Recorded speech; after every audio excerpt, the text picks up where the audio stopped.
I feel like we may have found something that we all feel as strongly about, if not more strongly about, than our book tastes.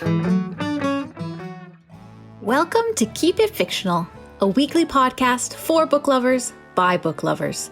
Build your to-be-read list with Sadie, Liz, Virginia, Fiona, and Corene from the Port Moody Public Library. Warning, this podcast contains strong opinions and may cause an increase in your library holds list.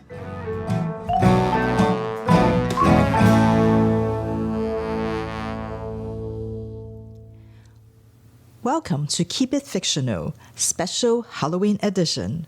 Otherwise known as the week Virginia has the perfect seasonal excuse to eat more candies and to make her coworkers read and talk about horror novels. So welcome everyone to our book chat again. And there's always one person that is a lot more excited about the topic than anyone else, and this I think is my week to be excited.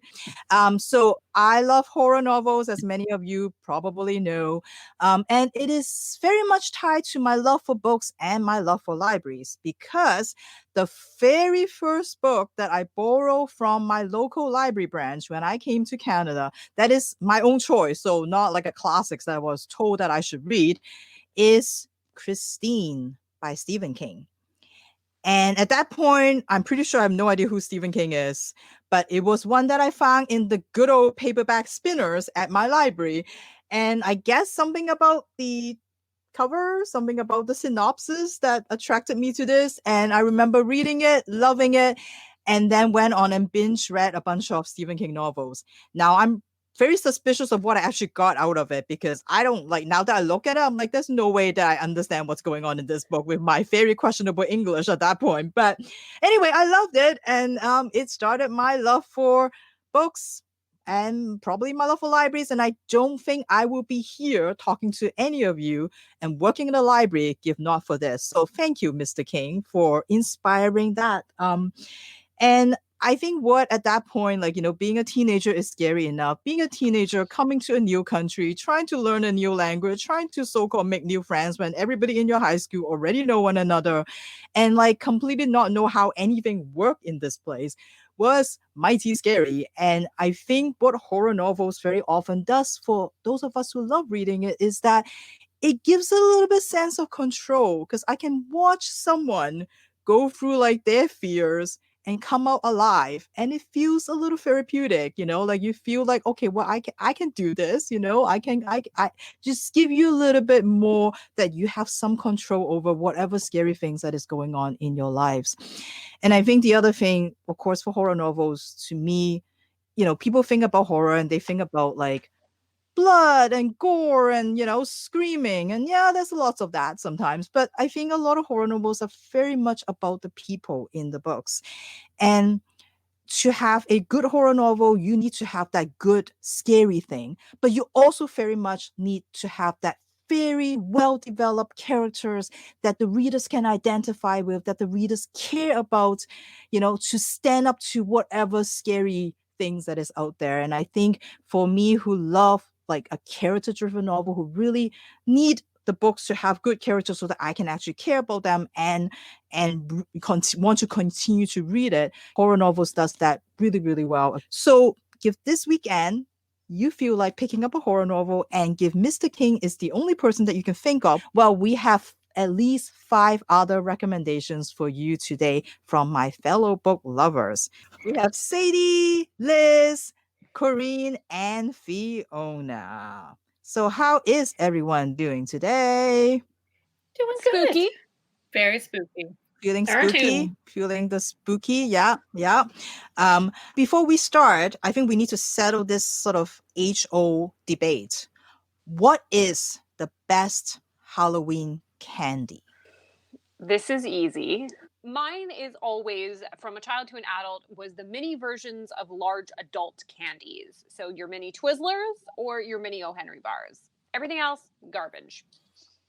Twizzlers, the adult candy. Twizzlers, the adult candy for civilized and elegant adults. Okay, Corene. I don't want mini versions of that. I don't want adult versions of that. No, thank you. Fiona, what is your candy of choice? Well, if a candy doesn't have chocolate and nuts in it, then it's not worth it. So I like Crispy Crunch, I think, is like the one that's sort of got that like good stuff in the middle. That's not helpful. And anything Reese's Pieces. But I'm actually kind of a stickler for dark chocolate. So that they don't really give that out. For Halloween candy. And that, Corene, is an adult candy, one with dark chocolate. Sadie. So this usually, any other time of the year, I love chocolate and I love caramel. So if you put those together, that is my ideal, like something chewy and caramely and chocolatey. I do love Reese's, not Reese's Pieces. I really love like the Reese's peanut butter cups. But this time of year, my all-time favorite candy are rockets. Yes, I have a prop because I have them sitting next to me so that I can snack on them as we do our book chat. They are not great. Yes, we agree. But despite what everyone says, each individual color does have a distinct flavor. Take it from someone who has literally separated them numerous times and eaten each individual one by itself. And I will buy a bag of these every year. I will eat the entire bag. I will make myself sick. And then I will do it again the next year. So my Halloween candy of choice are rockets. Aw, Sadie. And what's your favorite flavor? Ooh, the white ones or the purple ones? I think the white is pineapple. You can't even name the flavors. No, I think the white is pineapple and the purple is grape. The white flavor and the purple flavor. All right.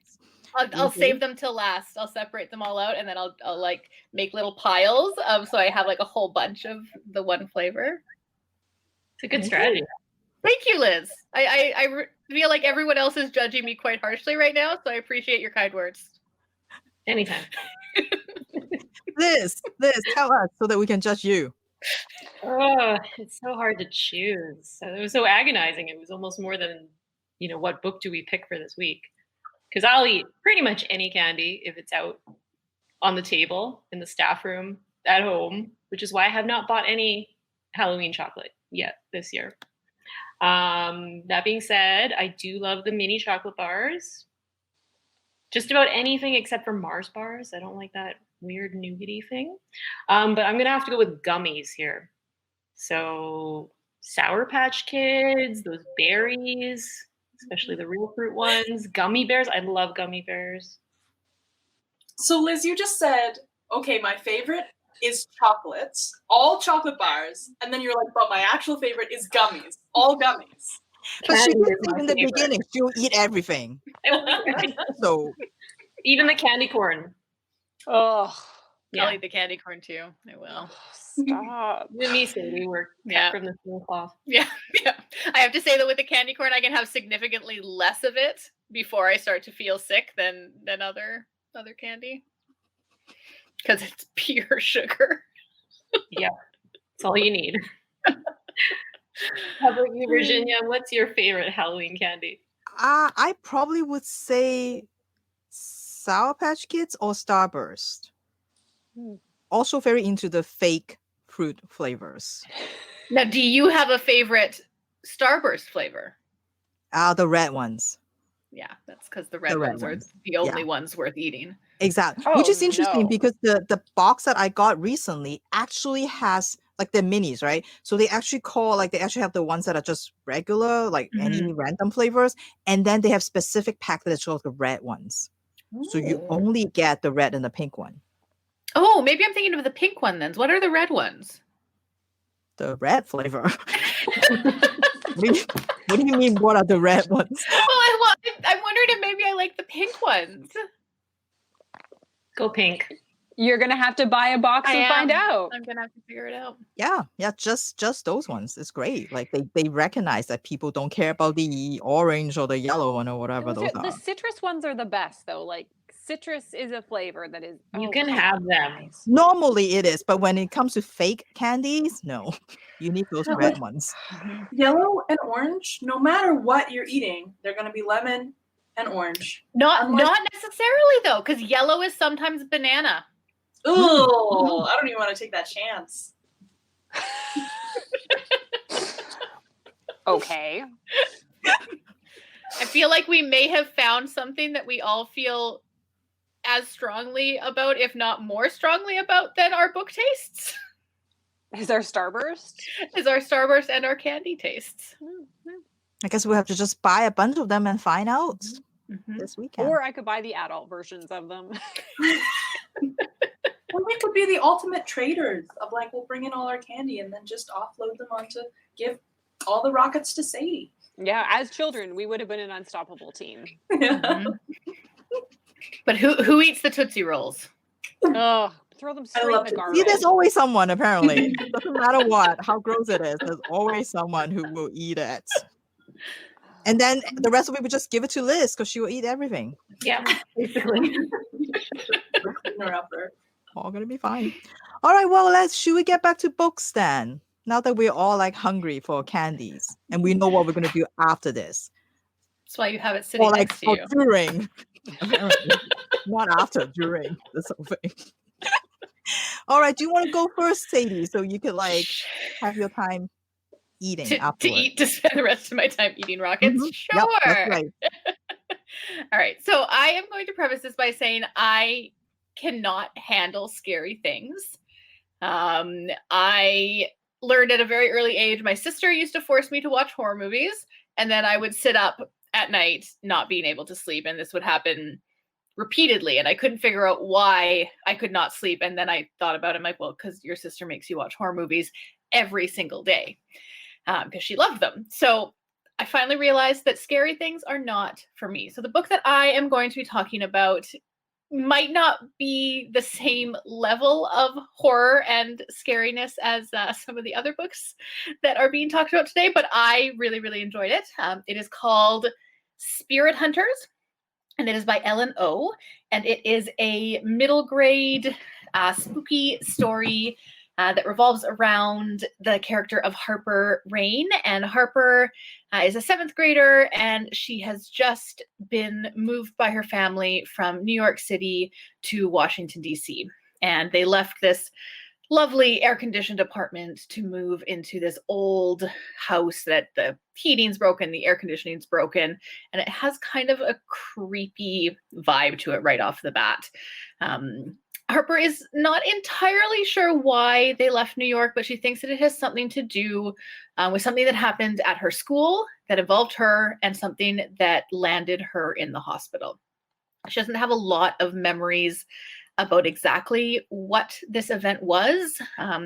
She's probably blocked out a lot of it. It was quite traumatic, she imagines, but she just doesn't know exactly what happened. So she's moved with her family to Washington, D.C., and the first day that they are there, she's unpacking boxes, and her younger brother, Michael, who is very, very sweet, very kind young boy, comes in and starts talking to her about a friend of his. And this friend he calls Billy, and Harper can't really figure out who exactly this Billy is, but Michael keeps referring to Billy, and he wants to play, and he doesn't want me to spend time with anyone. He just wants me to spend time with him, and he's my new friend. So she's a little bit worried. She doesn't know who this person is, but she kind of goes on with her day. And then Michael starts acting very, very strange. Michael, as I said, is usually a very sweet, very kind young boy, and he starts becoming mean. Mean to Harper, mean to their parents, specifically mean to their father and their older sister, and he just is not himself. So Harper's not quite sure what's going on. So she decides to look into maybe what's up with the house that they're living in. So she makes a friend who lives in the neighborhood named Deo, and together they start to investigate the history of this house. And this house is known in the neighborhood as being haunted. What that means, they're not really sure. So they look into it a bit more and they discover all of these stories, all of these things that happened that took place in this house, to a person who lived there who would potentially was known for potentially taking people in and killing them, to a young boy and his brother who lived there. Something happened with him and his brother. They're not really sure what exactly it is. And through their research, they discover that this young boy who lived there with his brother's name is William. And the short form for William is Billy. So as Harper kind of goes on with her research, her brother Michael starts becoming even more mean and just kind of trying to do things to hurt the family. He'll put things in Harper's way or her sister's way so that they'll trip over them and try to injure them. And she realizes that there's something going on that she has to figure out exactly what's happening, and she has to figure out how to save her brother. So throughout all of this, she also starts having a sense of deja vu. And this sense of deja vu comes in the way that she starts to remember a little bit about what happened at her school before she left and what happened that landed her in the hospital and made them move to Washington, D.C. I'm not going to tell you what it is, but it is a very spooky story, and there are ghosts. There is a little bit of magic. Along with those ghosts, it takes the perspective of a Korean American family. One of the things that Harper is really excited about moving to Washington, D.C. is that her grandmother lives nearby, but because her mother and her grandmother are estranged, she doesn't get to see her. But her grandmother comes in later and introduces all of these traditions and cultural traditions to her life that end up helping Harper in the end and helping her brother as well. So if you're looking for something that's spooky light, is what I'm calling it. So you want something a little bit spooky, but like me, you are a little bit of a chicken and can't handle a full horror story, then I would definitely recommend Spirit Hunters by Ellen Oh. I actually find that book fairly Yeah. good spooky. Yeah. Like there's And- something about ghosts that really freak me out. So I think that aspect of it was spooky enough. And there's a couple scenes in there. I'm like, whoa. I know Corene knows what I'm talking about. Like, what? What? Mm-hmm. Like, it's like an upper middle, like upper, like 5, 6, 7 book. Like I'd say it's a middle grade book. and creepy imaginary friends, the Yeah. best. Love an imaginary friend. Yep. Great. Well, thank you, Sadie. I think that's a really good pick. Liz, what have you got for us today? Well, today I have a book that's been considered an homage to Henry James's The Turn of the Screw. And this one is Ruth Ware's The Turn of the Key. Now, one might consider this sort of a haunted house story, and definitely hits a lot of tropes in the horror and haunted house story genre. So the book opens with Rowan in prison. She is awaiting trial for murder.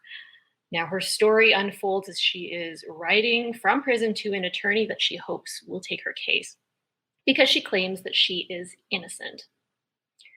Now to backtrack as to what events led up to her landing in prison, she had applied for and got a live-in nanny position that was beyond her wildest dreams at that point. She may have embellished a little bit on her credentials. But point being, she got the position. She was super happy. It came with a generous salary, and she was to live in a beautiful mansion called Heatherbrae House. So she would be the live-in nanny for a professional couple that was frequently away from the home. And this home was situated in the Scottish Highlands, absolutely luxurious, and was an old Victorian-style house that was renovated into a smart home. One where your fridge will tell you when you're running low on milk and put it on your grocery list. where you can give voice commands to adjust the temperature, the air conditioning, heated floors, lights, the whole deal. And on top of that, there's a beautiful, large, sprawling property around the house. The only thing being was that it was a little bit out of the way, but that was okay. Gorgeous house. She would have everything she needed and that generous salary while taking care of 2 young girls. Now, she arrives at the house, thinks it's beautiful, decides to start her job, the kids are well behaved. And then over time, she starts to notice some strange things.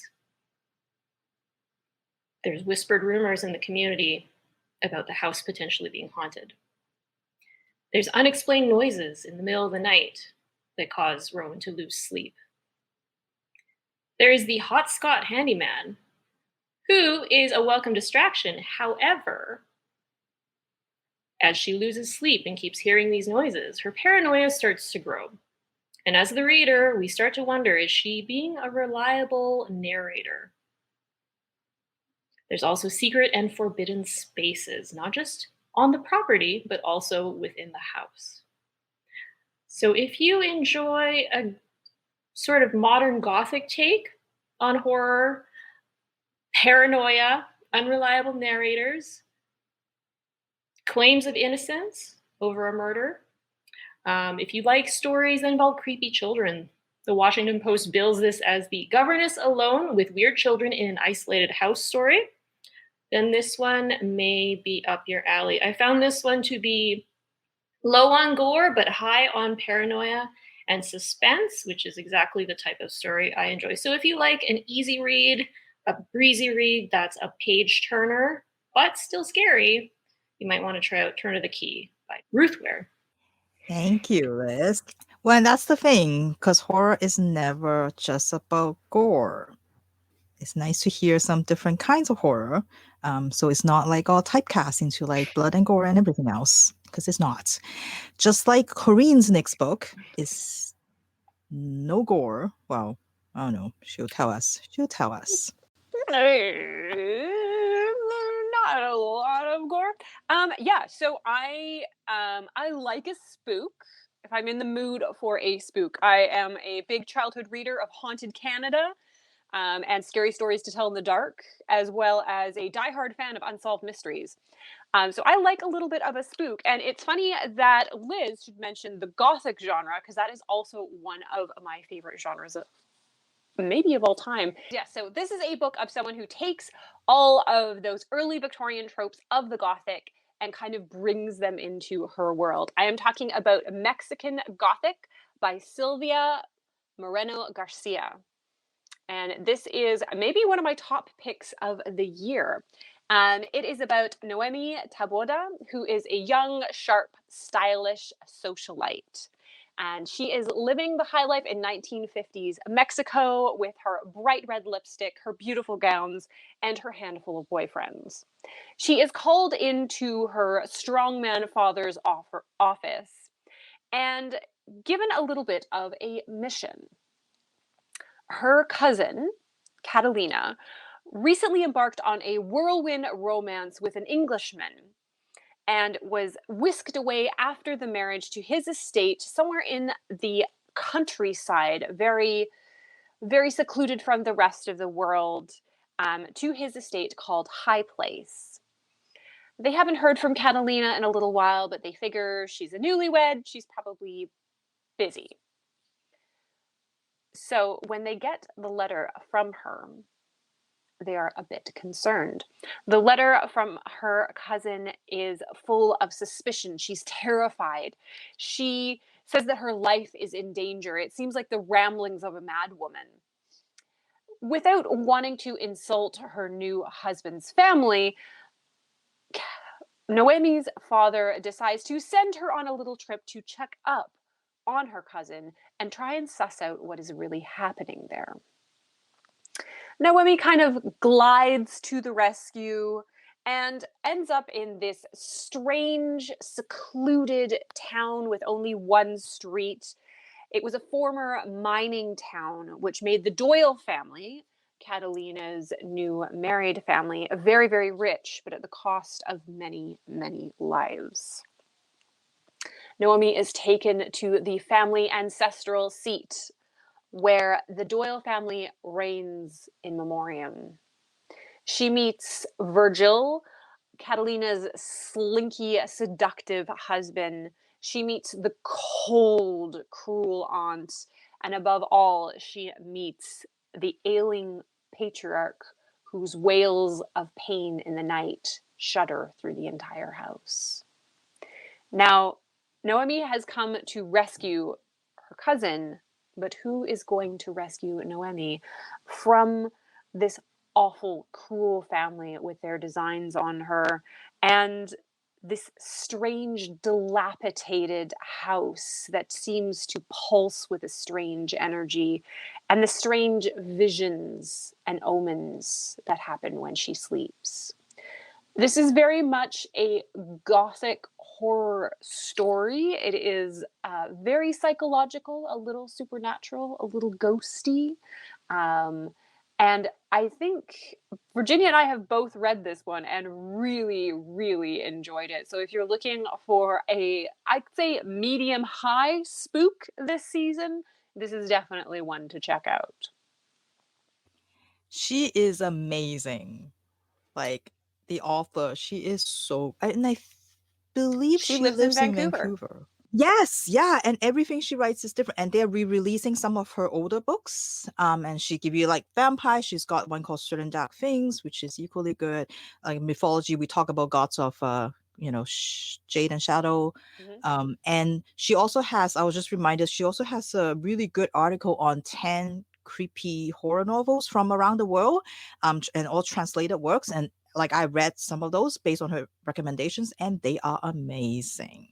Nice. So good. Nice. And So, Mexican Gothic has been optioned for, I believe, a TV series, and I cannot wait. See, I'm not big on adaptations. I'm scared of them. That's what I'm scared of. You're scared of a bad adaptation. Yes, or any adaptation, because they're always kind of, I'm suspicious of them. Lackluster. The only one, in my opinion, that has been a successful translation from book to screen has been the movie Holes. Really? It was great. Yeah, I haven't seen it. Haven't seen that one. It's really good. Yeah. That's because we all know you're anti-Muppet Christmas Carol, which is the true perfect I'm not against adaptation. it. I just don't think it's perfect. And I think that Michael Caine can't sing. There. I do have to say Lock and Key is not bad. I have not seen it. I was surprised that it was, because I have very low expectations of it, but it was not bad.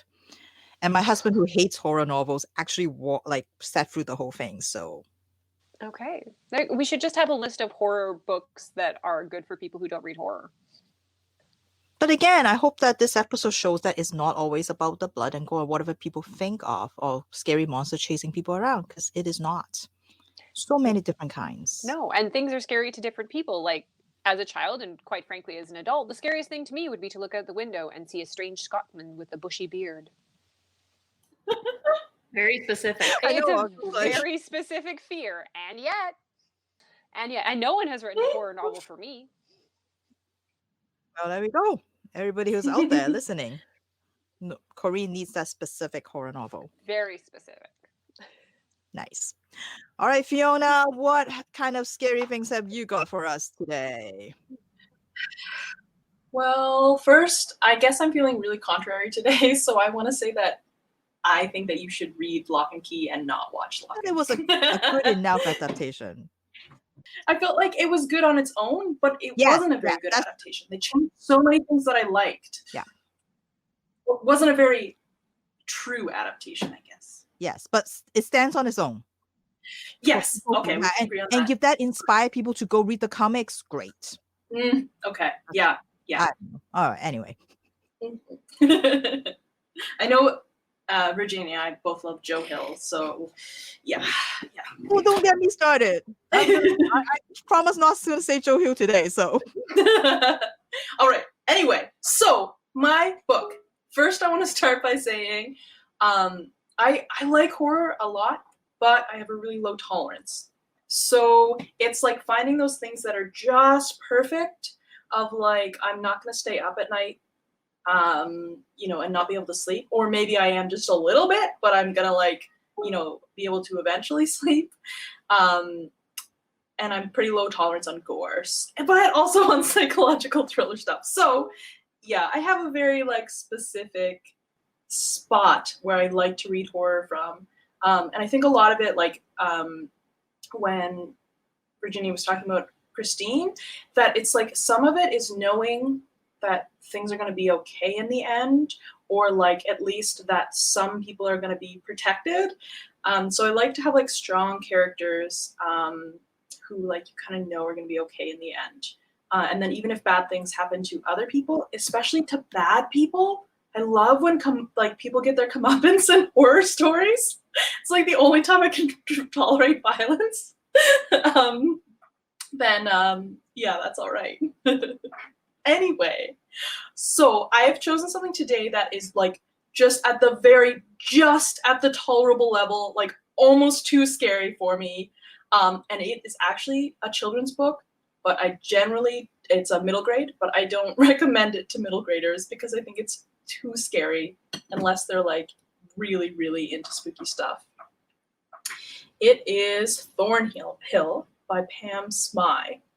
It is also sort of draws from Gothic literature a lot, but it is very different than the other things we've been talking about in that it is a hybrid novel and graphic novel. So we have two storylines. One of them is illustrated and one is a journal. So the illustrations are about Ella, who is in the present day. And she has just moved to this new home, and her mother is absent and her father is a workaholic and never around. Then the letters are coming from Mary, who is in the early 80s, a big throwback. And she lives in Thornhill, this soon-to-be defunct orphanage. So of course she's an orphan. And there she is bullied intensely and has a really difficult life, and kind of deals with that by making dolls. So yeah, if creepy dolls aren't your thing, maybe stay away from this one. This book actually had two things that usually make me put down a book and stop reading it. But I actually felt that they worked really well within the horror genre. Like maybe, if it was like realism, it would really bother me. But because it was for the spooks, I could like accept it. So those are bullying, intense, horrible, scary bullying. And then suicide is also used as a plot device. So a big content warning on that, because sometimes that, or often, and maybe for you, like can be really disrespectful and not really a great thing to use as a plot device. So if that bothers you, stay away from this book. Dolls bother you, stay away from this book. For me, it worked as like a harkening back to like spooky classic ghost stories. These two stories eventually kind of become intertwined. We've got Mary, whose life is getting worse and worse. She's receding more and more because this bullies her intensely. She comes in the middle of the night and she bangs on her door, and Mary is just in constant fear. But then the bully will come and be nice to her and say she wants to be friends.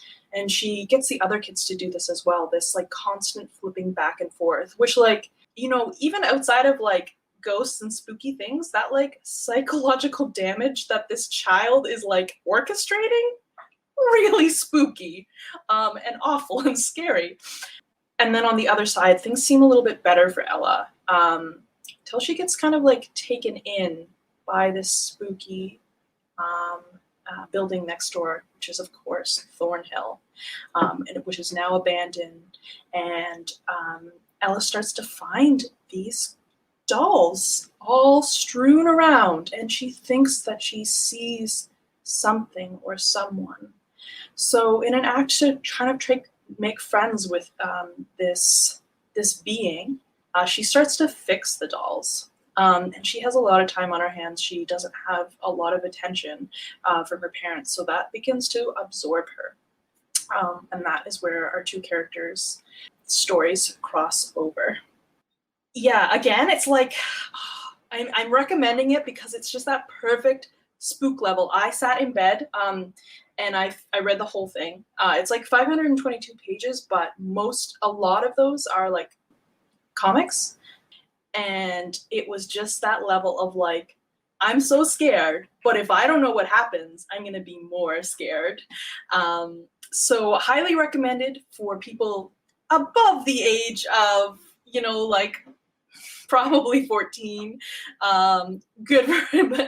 Corene is cringing, like maybe older. Yeah, let's say like I think it's good. No, I don't know. Anyway, it really freaked me out, but I would recommend it if you are looking to get spooked. Nice. I think I don't know how many times you said the word spook in that description. But I think like we get the point. Is spooky, which I haven't read yet, so I have to go pick that up. So it's good. looking Like forward to it. the illustrations are very like Henry Selnick, so like Wonderstruck and stuff like that. Like it kind of it's half telling the story in the illustrations and then half in the very spooky writing. And creepy dolls. That's really all I need. No, I don't actually need I creepy love a dolls. haunted doll. I don't know. I'm suspicious of They were dolls, really so. good because it was like, oh, is this endearing? Is this lovely that she like makes these miniatures, or is she really scary and messed up? Leaning towards the second, but Yeah. We had I think my grandmother, when I was a child, gave me a doll whose eyes open and shut depending on like where you and like why. And I think my mom came home one day and I was probably about 3, and she's like, because grandma was visiting, she's like, oh, bring out grandma's doll. It's like, oh, she's not here anymore. And I was like, well, where did you put her? I shut her in the closet. You can't get me now. which is also kind of scary because you think like, when is she gonna come out? She may When it's dark. I know. Yeah, closet is not far enough.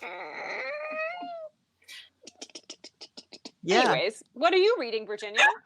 Just because I can narrow things down because I'm bad at this, very bad at this. I just need to give a quick shout out. This book, I would have talked about this book, but I couldn't because it's kind of out of print and the library doesn't have it because I can't get a copy. But you can ILL it because interlibrary loan is amazing. So if you do want like the best, I think the best horror that I read is The Caretaker of Lawnfield by David Selsterman. Do check that out. But this is not the book I am supposed to talk about.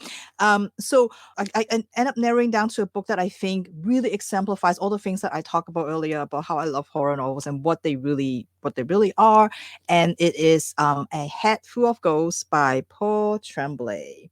Paul Tremblay has become sort of the rising stars in the last few years, I would say, and this is his breakout novel. When it came out, it was my favorite novel of the year. It was just that good, and I think it's one of those novels that made me realize again like how much horror is, how different it could be, and that what I really love about horror is about that sort of people trying their best to do what they can to survive.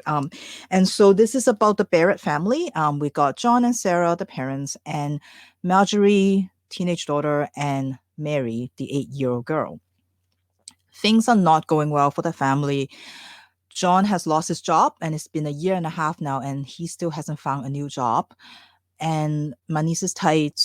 They eat spaghetti every day because that's sort of the only thing they could afford.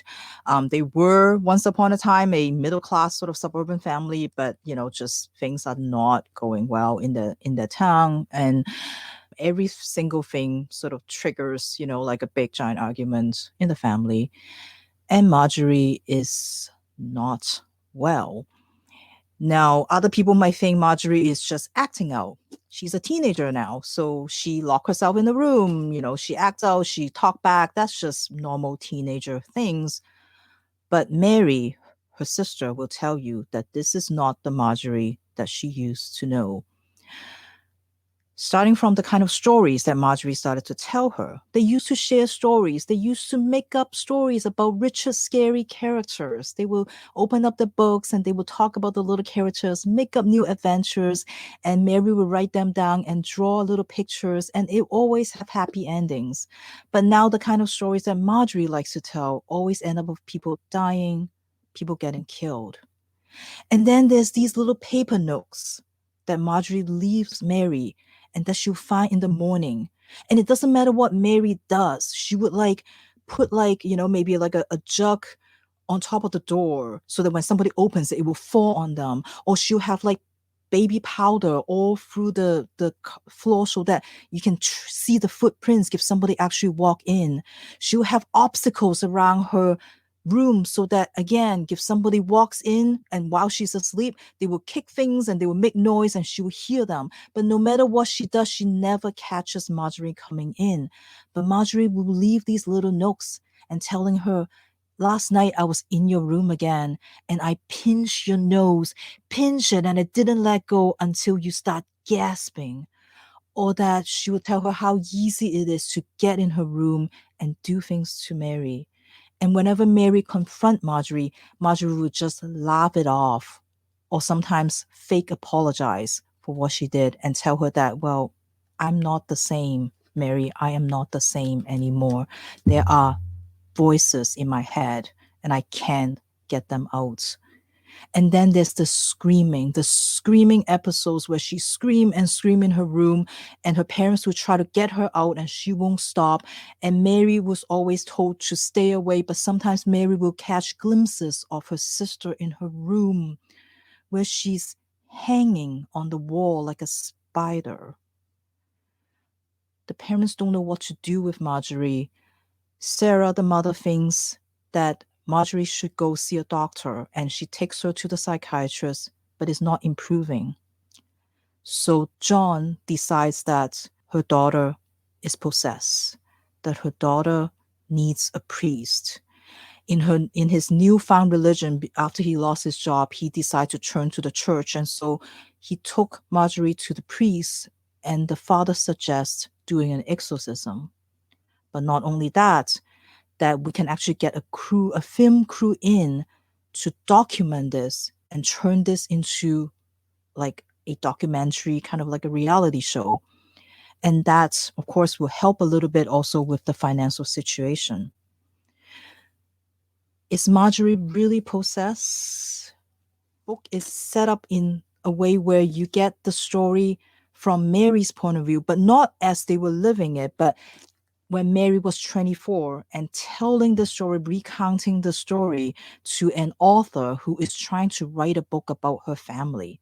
So you got to wonder, like, how much does she remember? And what she remember, is this real or not? And not only that, the book also contains excerpts from a blog that dissect the reality show, how it's similar to some of the horror novels, the famous horror movies that is out there, and point out all the similarities, point out all the differences, and sort of provide like sort of a criticism of the whole show. And again, you kind of wonder, like, who is writing this? What is real? What is not real? My perfect kind of horror novel when you just don't know what is going on and who to trust, because there's multiple possible unreliable narrators in the book. And like any good horror novel, it is about a family who is trying so hard to stay together, and the kind of things that you would do to each other and for each other in these times of difficult times when they're just hanging on by a thread.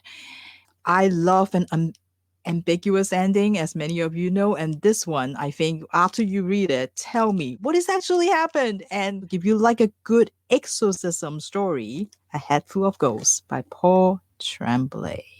So thank you, all of you, for sharing some freaky, spooky story, all different flavors, just like the candies. And I just need to ask Sadie, how many rocket did you eat? Because I keep seeing you. Your mouth keep moving as we talk. I think there were 4 or 5 packets. I made the choice this year, instead of buying like the actual big bag of rockets, I just went to the bulk section. And so I have significantly less rockets this year than I usually do, which is probably for the best. Well, we will let you go so you can go and eat more of your rockets and perhaps go and buy more. So again, everyone, happy early Halloween.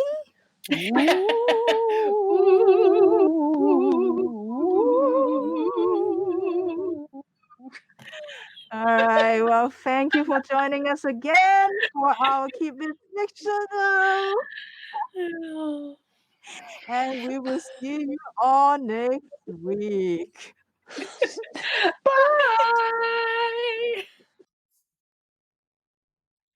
Thank you for listening. If you like our show, please tell a fellow book lover about it. You can find a list of all the books we discussed in our show notes. Join us next week for another fun book chat. Until then, keep it fictional.